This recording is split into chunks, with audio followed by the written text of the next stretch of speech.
Kamora mora maintire nyako Ramogi ageno ni diching Mario deyo makare arwaki ni machiegni weche manyien mag ang'echwelo dhemo makawuono chieng' tich abich warang'ani mokuom weche mawamiyo pek. We want to facilitate people so that we clear the sites. We do construct houses like the ones you are seeing here or the ones in Mukuru so that these people come back to their own houses. Pinyo wacho chano daro jodak makibra maya walfapar ne thuolo mar gero udi manengo gi oyueyo. They took everything. They did not leave a spoon. And these were not taken by county vehicles or county officials. These were taken by goons. Now, before people started harassing me at night, that's when I decided let me move my family from there. County ma Nairobi sayo kuom tiyo gi ojende daro jopiny modak e ute county miwacho ni nigi gope mag chudo mag udigo.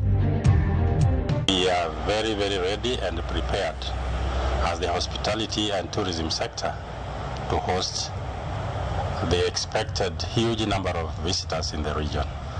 We have enough bed capacity in the region, spread all over within the neighboring counties. Magawa e county ma Homabay oyangi ni osepong motelo ne nyasi madaraka ka ilaro mago ma Kisumu kod aluora mare.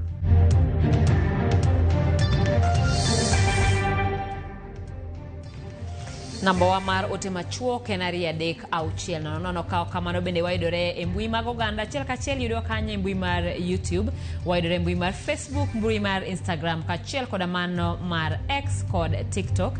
Nyinga Simfrozo Kinda, jaloko marwa en Elizabeth Otieno.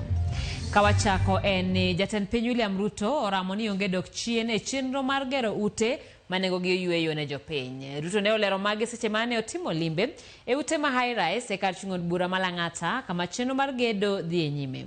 To ka jafumo mar Eric Owenga lero jodak mane indiko nonro magi motelo ne chenro mag darogi ni kod paro mopogore opogore wi chenro no. E karak mong'ere kaka Kanan manie high rise, jodak ma Soweto zone C gi D no yuoro mar yango nonro magi motelo ne darogi mar chiwo thuolo ne gedo.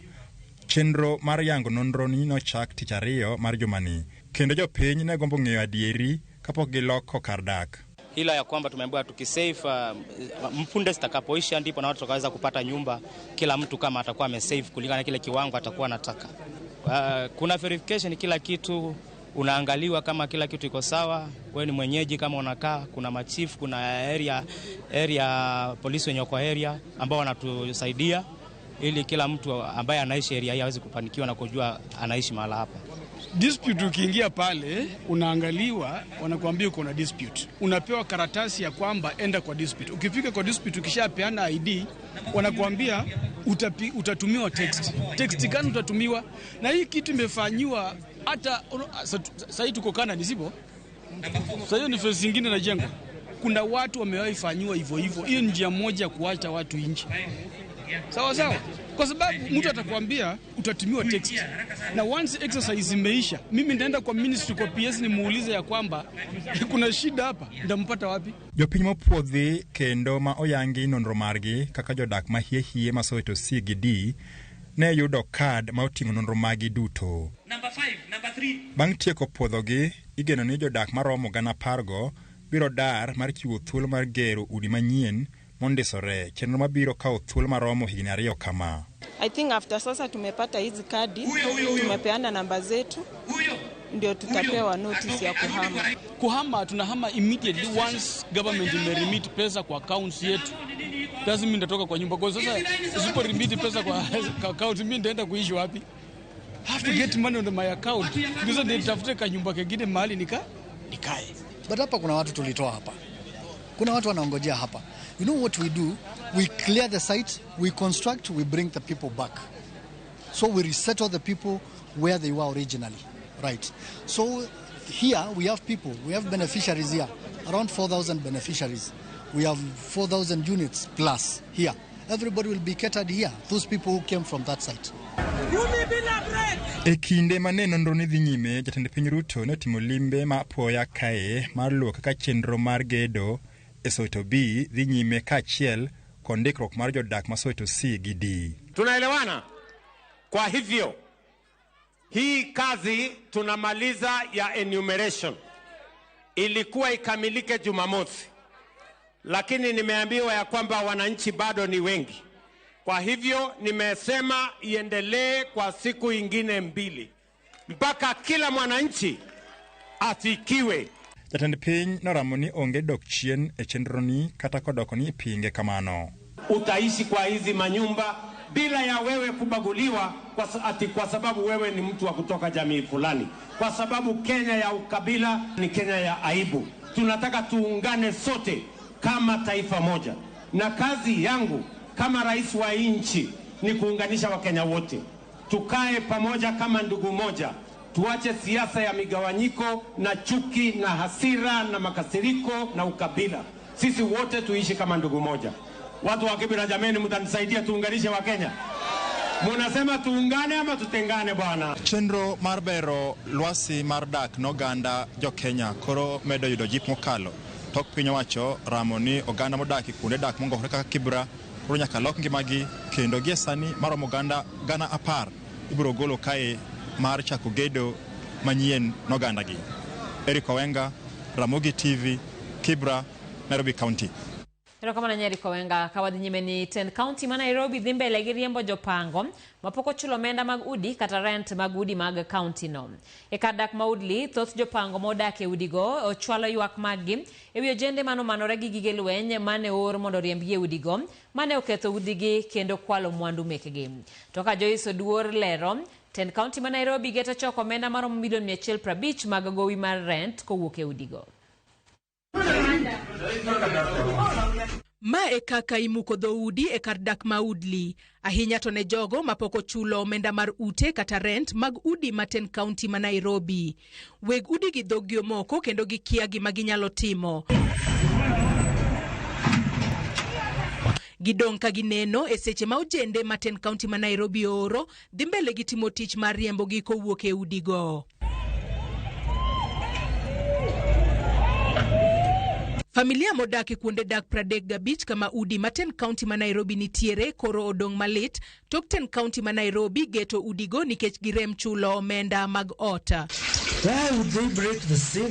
Familia go koro lieko ni chenro mar darogi koro olokore kendo koro en kuo. Goons walked in and took absolutely everything.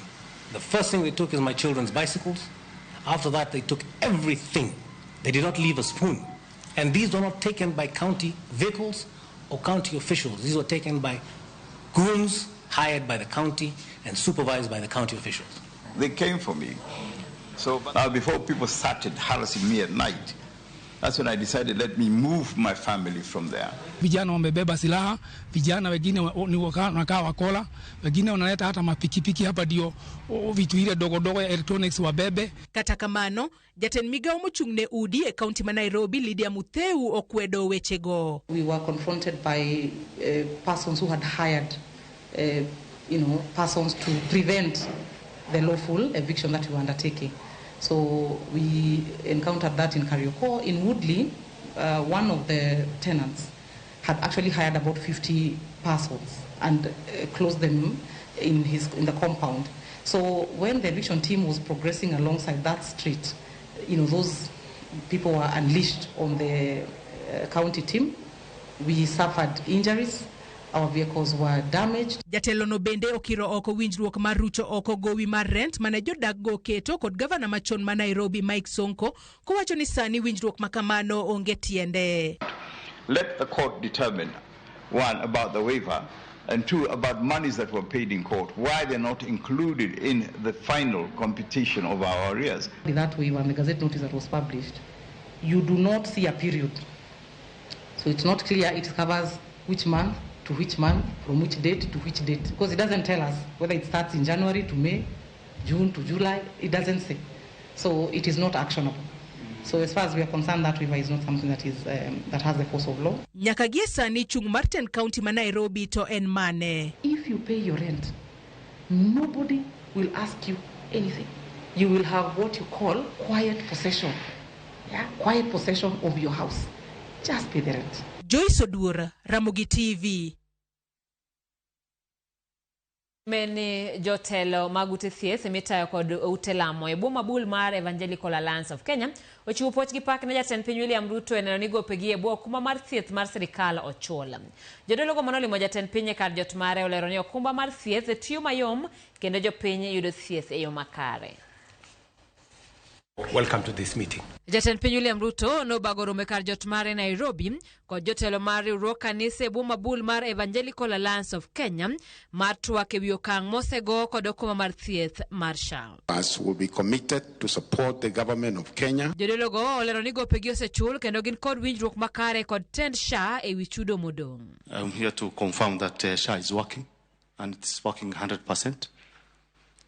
For our facilities, we had a few challenges which we have gone through with the SHA team. Personally, we went to the offices. Bwana Ngasira has been very helpful with his team. Gidola chiel jotend ute thieth go po sirikal kuom kedo kod achiedh nade mayande gi yude bwo SHA ka koro ute thieth go tiyo yo makare. Go to Tenancy today, salaries are paid all across the faith base in the country. I met your friend Bishop Kingo, I think 2 weeks ago at Delamere. I said, Bishop, have you been paid? He didn't even respond. He said, I will buy you a cup of... With the introduction of SHA, I'm a proud bishop and a proud patron of that facility because we are able to meet our bills. And many people are flocking the facility. Dwe mar adek higani ute thieth mag ute lamo norore kod jowadgi moko mag ute thieth mag ji giwegi e bwogo chungo chenro mag e bwo SHA e wi gope ma sirikal ne nigodo ahinya e bwo kuma machon mar NHIF. We look like we were too mean to you. And the continuum between NHIF and SHA, people don't get it because we were already like so down with NHIF. And SHA was struggling to pick up. So that continuum has been an issue. But we want to say, Your Excellency, we're so grateful. Jatend piny William Ruto singone jodolo gi ni sirikal biro medo bero chenro mag thieth ne jo Kenya duto. I did make a commitment to the people of Kenya that I want to expand the horizons of health to get every Kenyan on board. It was a big undertaking, but my team and I were determined that it was time this happened. Jodak e alwora ma kona Kilifi Mombasa ywak ne piny owacho mondo mi ochop singo mar neno ni ochulgi garama mane giyudo bang' utegi kethore seche mane muko dorofa mane ni e alworano. Gikone thuolo ma od Weche sani onge kata ng'ama oseriwo kanyo mar rango asara mane giyudo kata mana ngima karanga manyisogi kaka ibiro chulgi kaluwore gi lal mane giyudo. George Aoko gi ler mathoth kowuok Mombasa.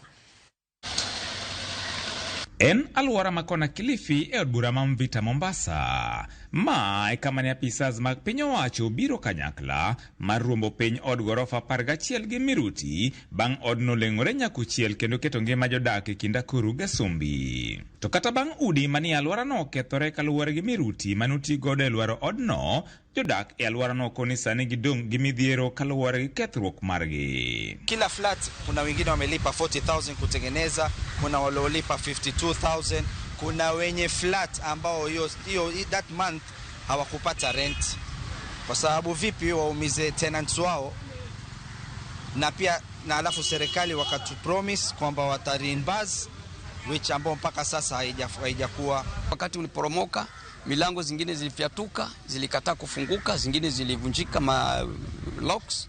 Hizo carpenter amefanya. Kwa hivyo kazi ya carpentry imefanywa na landlord, masonry imefanywa na landlord, plumbing imefanywa na landlord,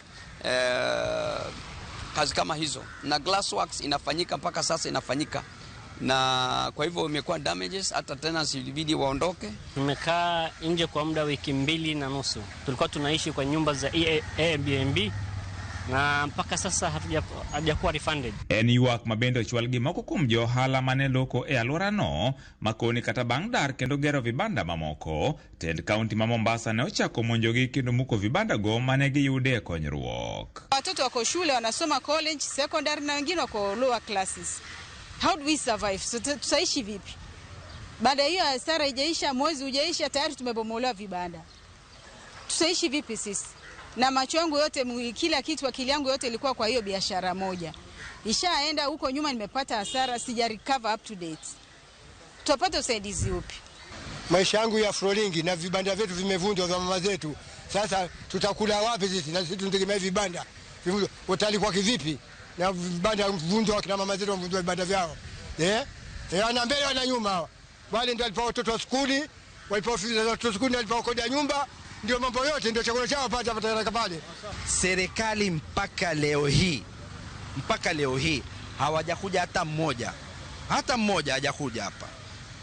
Si chifu, si MCA, si nominated, si member of parliament, si governor, hakuna hata mmoja alikuja kasimama. Hata huyu developer pia, tell me, aniambie lini alikuja nyumbani akauliza. Nothing mpaka sasa. Tufanye nini ama tuende kwa nani? Luoro margi en ni sani onge kata ng'ama riwo kanyo mar rango chal margi bang' kane osiruomb odno piny thuolo mohewo dwe achiel mosekalo. Serikali ni watusaidie compensation, watuharakishe pesa yetu irudi. Sisi tuomba hivyo kwa serikali. Gharama ambayo imegharamika katika plumbing, masonry, carpentry, glassworks ni pesa kubwa ambayo inahitaji compensation. Walivyoahidi watatucompensate ama kusaidia, hawajafanya. Be it the government, be it the developer, wao wakae chini waone ni nani anayefaa kutupa compensation yetu. Sisi whatever we need is the compensation. Nani atakaitupa, we don't know and we don't want to know.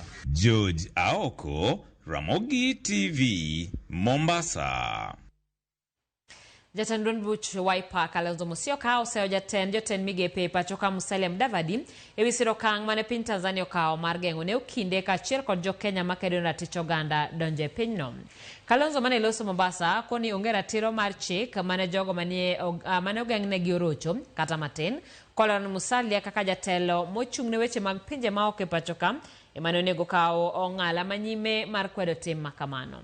Jatelo mane oyuoro e romo mar jonon buge mag omenda Mombasa ne bende oseo piny owacho kuom dhi nyime kod holo gope pinje maoko, gino mamiyo jokenya ting' mapek e choko osuru. When it comes to human rights are universality of human rights. Whether you are in Burundi, in Kenya, in Tanzania, wherever. And then your own basic human rights are graced upon. The international community will always come to your help. Musalia anaposema msijiingize mambo mengine, haelewi, jamaa haelewi. Tumwombee Musalia. I would want to ask Mheshimiwa Suluhu to reconsider this whole thing. Akiona wa Kenya asione kama ni maadui. Kwanza watu wameoana, watu wameoana huko ndani. Wa Tanzania, wa Kenya, Kwa hivyo namuuliza kwa heshima ahakikishe kwamba uhusiano wa Afrika Mashariki unaonekana kidhati, kwamba kila mtu anampa mwingine heshima yake. Hatuwezi, lile ambalo hatuwezi kuingilia ni kuja kupigia debe Chadema wachague rais wao na kule kuna CCM. Mimi over time I've always supported CCM, lakini siendi huko ndani, wanielewa.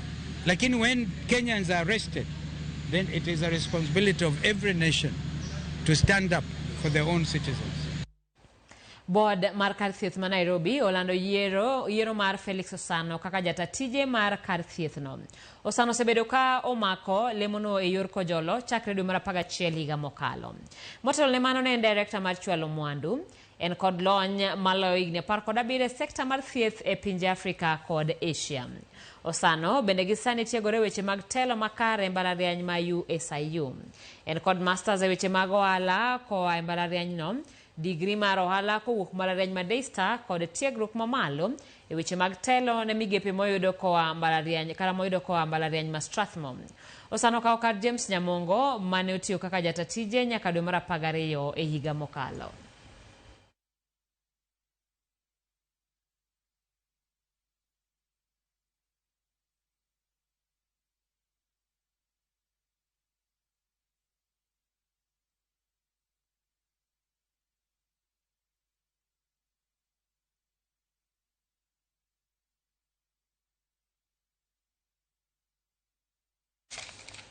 Kawadhi nyimene yuaruok mag lope ahinya ni mon liete kod joma mine en gima pod ogo tach e moko kuom gwenge ma pacho kam.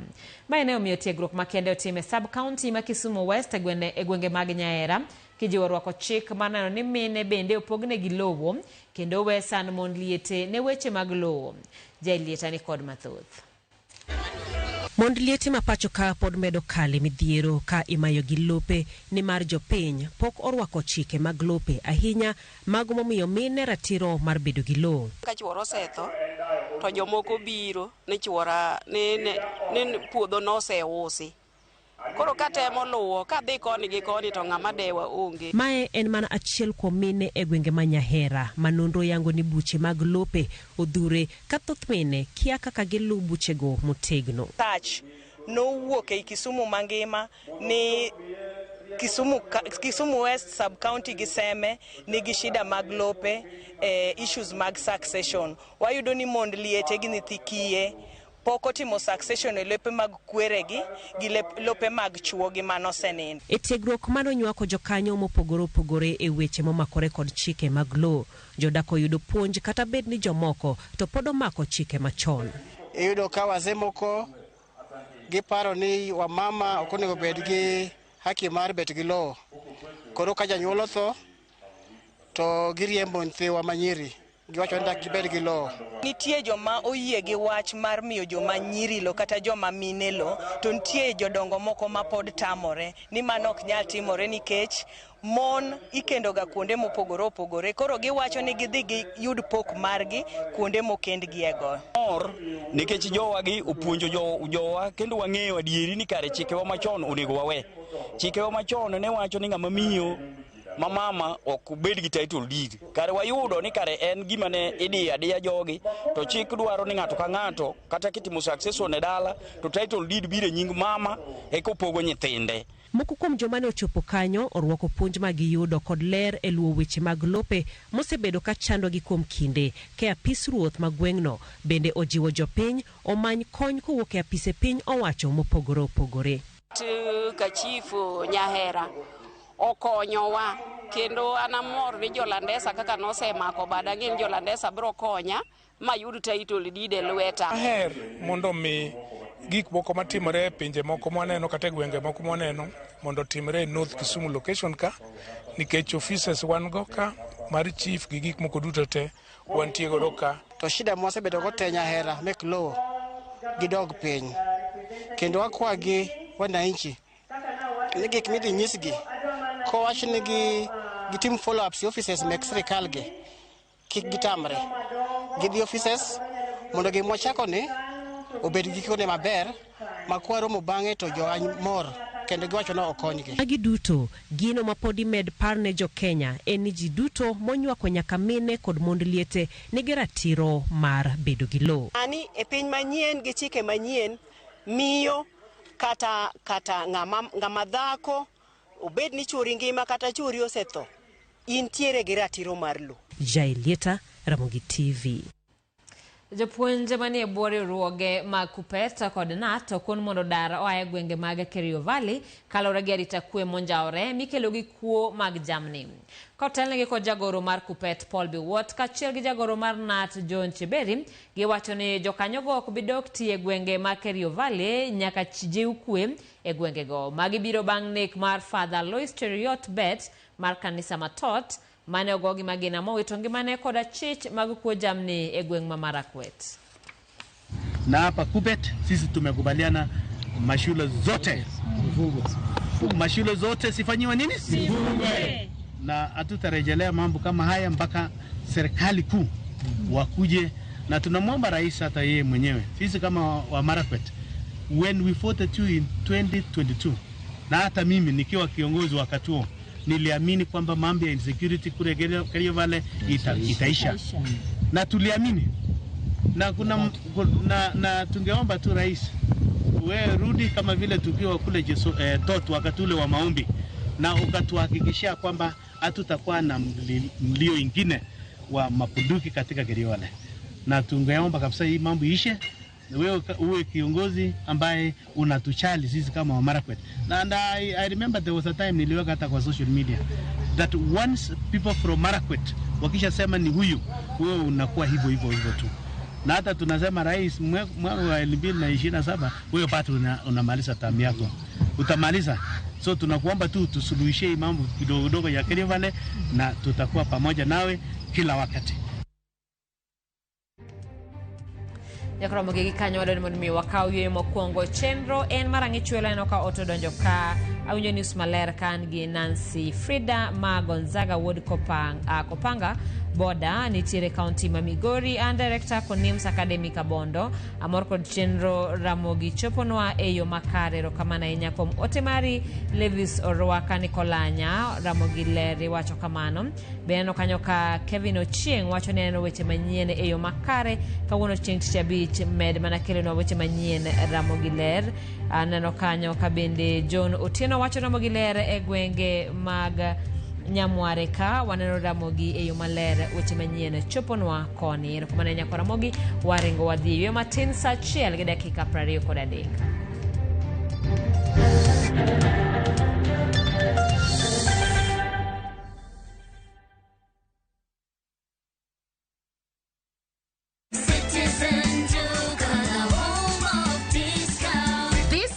Amazing deals await at Mama Soko with Citizen Duka. Get skuma at 29 from 35 shillings, watermelon at 75 from 85 shillings, and long bananas at only 79 per kg from 89 shillings. It's simple. Dial *487*5#. Select the product you want, make your payment, and pick up your basket at any Quickmart supermarket near you. Fresh and affordable. Citizen Duka, the home of discounts. Citizen Duka, the home of discounts.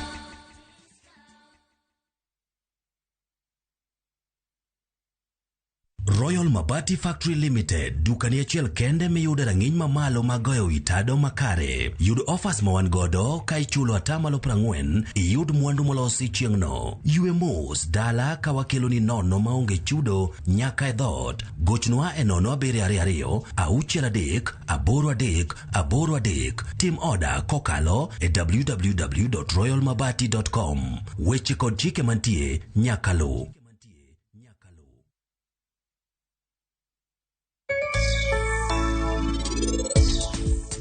Kauno gibronge ni kenyelo soge pinka oklos ge polo kaka giwacho onge ngata kae mabiro mona timo arus gi pari ureno kaka analo songi mana kamora chier gi pari kai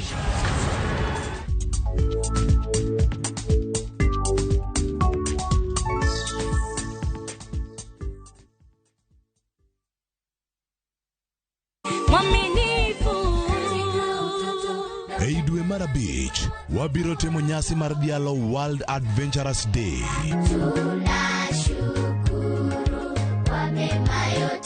Kaluwore gi thor wach ma owacho ni wuothuru gi yie. Wan duto te, wan nyithindo, wan nyithi Nyasaye, onego wawuoth gi yie. Riwruok mar Adventist Youth Ministries, gweli mondo iriwri e wuodhni. Kaeni ndani yangu na mindani yenu, kama vile tawi ndani ya mzabibu. Kawan kanyachiel, wakelo lokruok maber. Wakonyo ji mondo obed gi winjruok maber gi Nyasaye. Club mar Adventure mwapuonjo nyithindo weche mag somo muma, memory verses, ipuonjo gi weche mag wende. Club maber miwuoro. Riwri kodwa e pidho tieng' mabiro, wuotho kuom yie.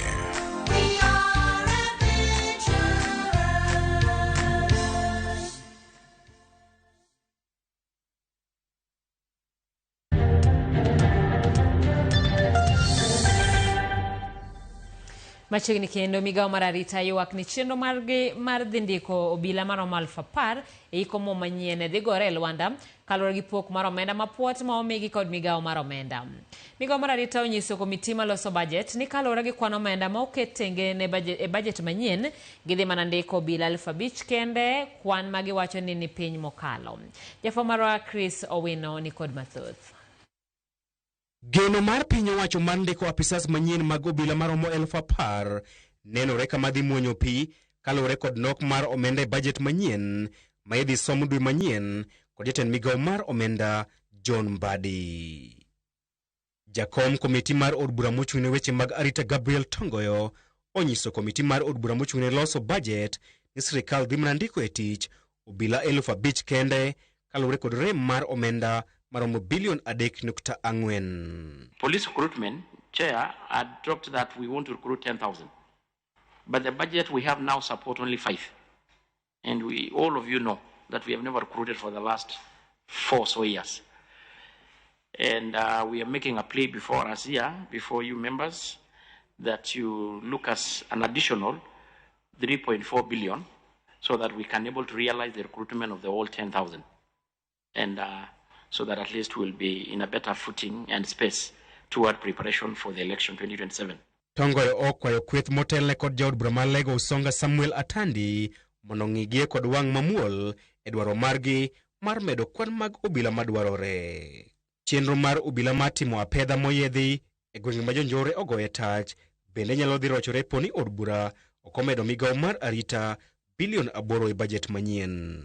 Members, you all appreciate the critical role being played by our men and ladies in uniform in the National Police Service to make this country safe. And despite very restricted very minimal resources, they are giving their best, but they are struggling. We are making a plea to you, members. Kindly support us to add another 8 billion to facilitate security operation across the country. And even under this, we had factored also some of security roads, which, so it's not indicated here, which only has got 20 million in this estimate. Chenro mar chuogo kuonde tend loch nanga manyien kaka sub-counties, location kod sub-location maromo 1,400 bende ni kama ng'ao kaluwore kod nok mar omenda. We all know that it has been a big case. It was before Parliament severally.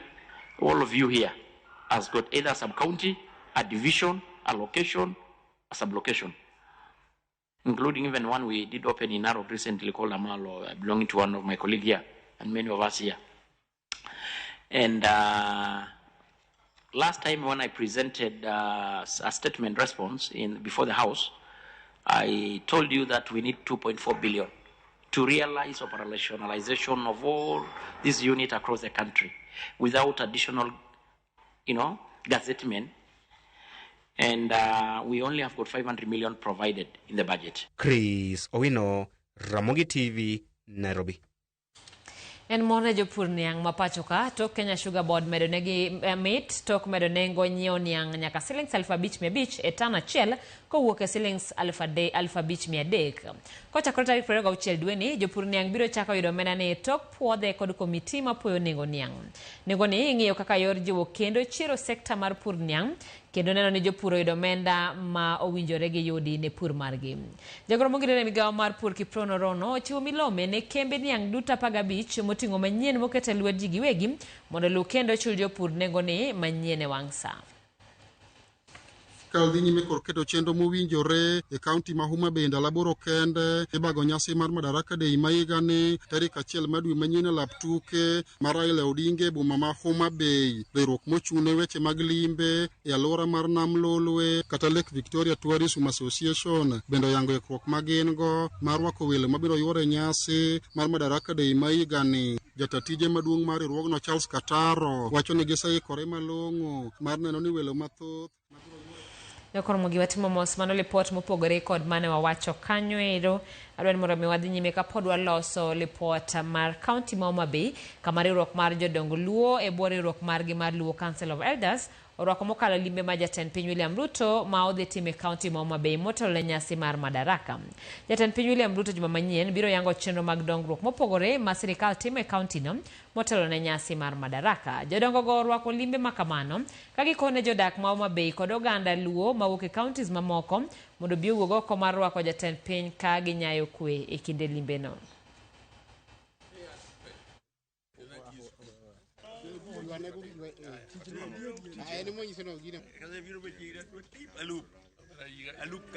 Joluo ne nigi kwe nyaka nene kendo wan e libamba mano luoro chwero remo e pinyni to nyaka kawuono kik we kitwano omiyo wakwayo kawuono ni wakwayo kwe kaka president marwa mar Kenya William Ruto ochano tarik achiel nobiro nago tacho Homabay eme wang' ni ikele Madaraka Day wamor go kendo nyithindwa rite uru kod mor wendo irwako gi mor wendo ok rwaki ganjao kobiro wuog kar rombu mondo urwake mondo ne migosi maru omiyo wan nyithindwa ma Homabay ka gi jok mobiro ma jirani teko Kisumo Migori nyaka Siaya wabedo gi mor kendo warwak wendo gi sironyo mae mabiro nyiso ni kata kokudite or another national day Siaya to en very sure ni onge problem wabiro wan joma nyalo rwako welo kendo wan joma oherore kwayo ni kwe obedie malich makata president kobiro to pogo ng'eyo ni to kara ODM kara UDA kara Kia Liberal kara ng'oge nigi obiro nongo ni kara parties ka ng'eny be pod iherora hera. Dwen mondo mi wadok e lipot mar jopur kama en morna jopur niang' ma pacho kato Kenya Sugar Board medo negi mit tok medo nengo nyiewo niang' kowuok e shillings 5,500 e tan achiel nyaka kowuok e shillings 5,300 nyaka 5,500 e tan achiel. Kochakore tarik 26 dwe ni jopur niang' biro chako yudo omenda ni tok puodhe kod komiti mapuoyo nengo niang'. Nengo ni ing'iyo kaka yo mar jiwo kendo chiro sekta mar pur niang' kendo ne jopur oyudo omenda ma owinjo gi yudi ne pur margi. Jagoro mogirore migawo mar pur Kiprono Rono ochiwo milome ne kembe niang' duto 15 moting'o manyien moket e lwet ji giwegi mondo lu kendo chul gopgi karo chul jopur nengo manyien makamano.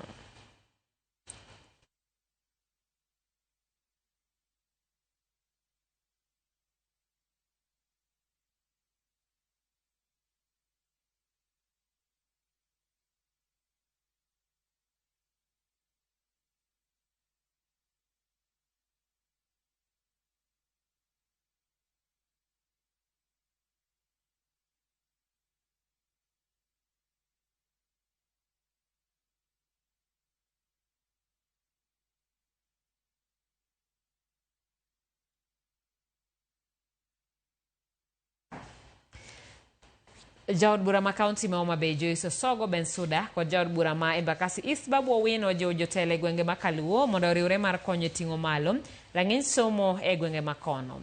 Jaod bura go wacho ni tiyo kanyakla e kind jotelo e jiwo weche mag somo biro miyo kwan jopuonjre mathoth chopo lek margi e weche mag somo. Ne giloso e kinde nyasi mar somo mane obagi e skunde yawuoyi ma Mbita chenro mong'ere ni Mama County Back to School. Kama ne giwuoye kod jotelo mondo obed gi wa nyithindo ma wigi bith to wuok e famili ma yuto gi piny. Bende giwacho ni onego gikonygi e weche mag chulo fees. E kinde nyasi no agucho omenda mar ngaf e kaunti no bende ne ogolo omenda maromo milion 10.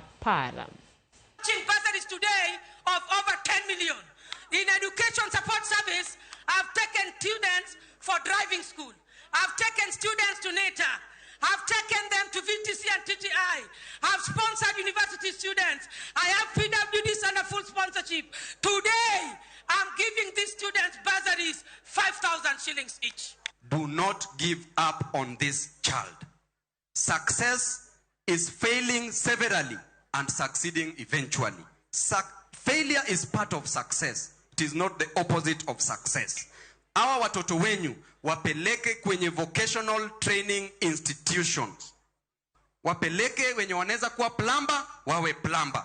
Wenye wanaweza kuwa carpenters, wawe carpenters. Wenye wanaweza kufanya kazi kwenye ma-artisans, wawe ma-artisans. Wenye wanaweza kufanya kazi hata ya kuweka ma-masons, wawe ma-masons. Riwruok marango chenro mag limbe e alwora mar Nam Lolwe oyango ni giikore mar rwako kendo rito welo mathoth mabiro yuro e nyasi mar Madaraka Day ma higani ma idhi bagi e kaunti ma Homabay juma manyien. Kaka jafwambo marwa e kaunti ma Homabay Ali Abich lero, giyango ni gitiyo kanyakla gi tend arita kwe e gwenge mag Nyanza maneno ni welo mabiro donjo e magawa mopogore oyudo arita makare. e seche ma sirikal dhi nyime kod keto chenro mowinjore e kaunti ma Homabay ndalo 8 kende ibago nyasi mar Madaraka Day ma higani tarik 1 dwe manyien e lap tuke mar Raila Odinga e boma ma Homabay. Riwruok mochung'ne weche mag limbe e alwora mar Nam Lolwe kata Lake Victoria Tourism Association bende oyango ikruok ma gin go mar rwako welo mabiro yuore nyasi mar Madaraka Day ma higani. Jatatije maduong' mar riwruogno Charles Kataro wacho ni giseikore malong'o mar neno ni welo mathoth mabiro yuore nyasi mar Madaraka Day e kaunti ni oyudo kuonde nindo morome magawa kaachiel kod kuonde yweyo mamoko manitie alwora mar Nam Lolwe ka okone gisetiego jotije moingo 600 mabiro konyo rwako welo e magawa mopogore kod eko kuonde mag nindo moingo 5,000 e kauntis moluoro Nam Lolwe. We are very, very ready and prepared as the hospitality and tourism sector to host the expected huge number of visitors in the region. In terms of accommodation, I would briefly say that we have enough bed capacity in the region, spread all over within the neighboring counties. Bende gikone gitiyo machiegni gitenda rita kwe gwenge mag Nyanza eneno ni welo mabiro donje magawa mopogore e alwora mar Nam Lolwe omiyo rita mowinjore. We are closely working with the security agencies, the regional commissioners, the county commandants, and the police, and also the tourism police unit to be able to enhance security in the region.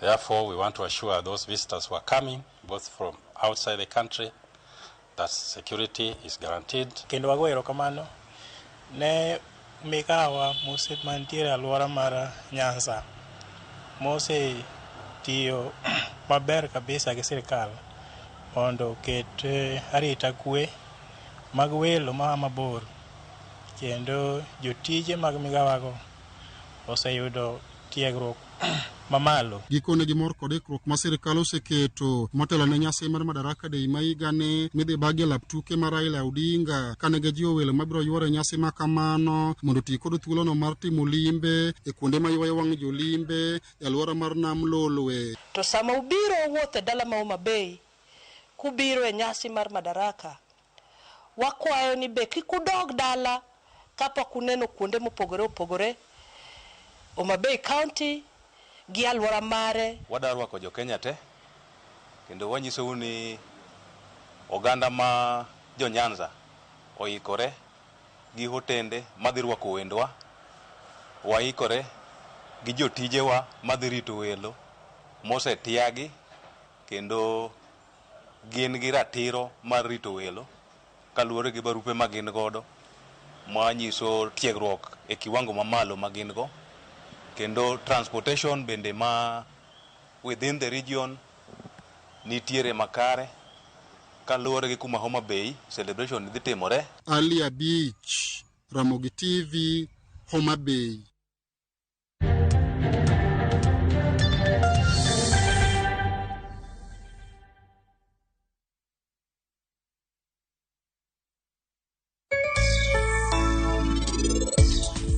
Apenji, koro wach matin ni se wuodhele. Nyithindo penjo matek mana ye. Moken disco matanga mi wuka kumora mora yae. Iwacha ngoka. Janeko gi jaku. Diluokri. Akuna matata. Ionge gimoro mar kisongo. Kan. Titich maber. Ai weluoro minyonge. Wane wego muom bwana, weluoro pesa. Pesa tima modong. This place looks wonderful. Mera mogono bede maduong' bwana hongi. Kama ni chiemo machiemo bire sawa sawa.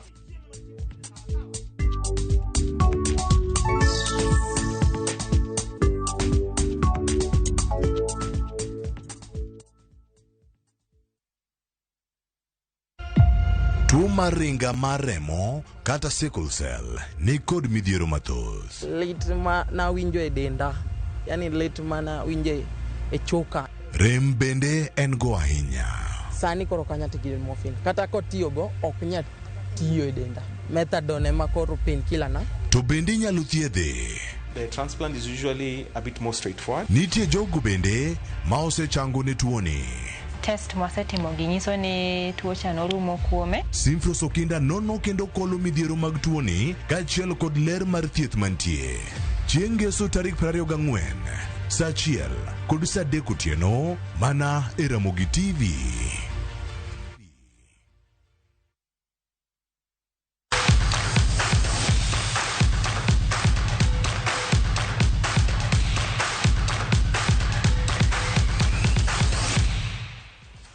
Nyakoromogi machiegni paw tuke kama tim mar Gor Mahia oseikore ni rakore kod tim mar Murang'a Seal e tugo mag laro simbo kombe mar FKF ma ibiro bagi Jumapili e alap madandora boma ma Nairobi. Tugo ni biro Jumachiel bang' timbe girado e tugo mar lig ma pacho kam mane obagi e alap ma St. Sebastian Park e kaunti ma Murang'a. Tugo ni biro odiochieng' adek kende bang' kogalo riembo tich coach Sinisa Mihich bang' timno yudo duoko marach e tuke mokalo. To kata kamano japuonj ma piago Murang'a Seal Yusuf Chipo owacho ni en gi geno mar yudo loch ka omedo ni gima miye kibaji en ni rowere nyalo yudo pek tugo e alap madandora kaluwore gi Seal ok ong'iyo tugo e pap ma opedhi kaka madandora. Joloch mar tugo ni biro ng'ado tiko mar donjo e final mar laro osimbogi mar FKF. It shall happen, but we can never go back. We just have to focus na game iko mbele ndio iko very very important. Na feel watu wana come up vizuri. As a team, we need to always go back to the training grounds, correct our mistake where we couldn't do better in our last game. So that's what we are doing. Everybody is putting in the work to make sure that we get the win on Sunday, and we bring the motivation back to our fans and we the players as well. Nami itakuwa ni mechi tofauti kabisa. Manake kucheza katika manyasi haya na kucheza katika jualia lile la TAF ni mpira tofauti. So naamini tutakaa chini na vijana, tuambizane wapi tunafaa turekebishe, alafu twende tukamenyane tuone kama kwa kweli tunaweza ingia finali ya Mozart Cup. Nyakoromogi bano bende makelo wegiko mar weche manyien mag ang'ich welo sa 1:44 wadwani mondo mi walewre gi kanyo wanende kendo weche manyien mag oimore. Erokamano nyakuom kawo thuolo mari mar bedo kod chenro ni. Nyinga Simfrozo Kinda, jaloko marwa en Elizabeth Otieno.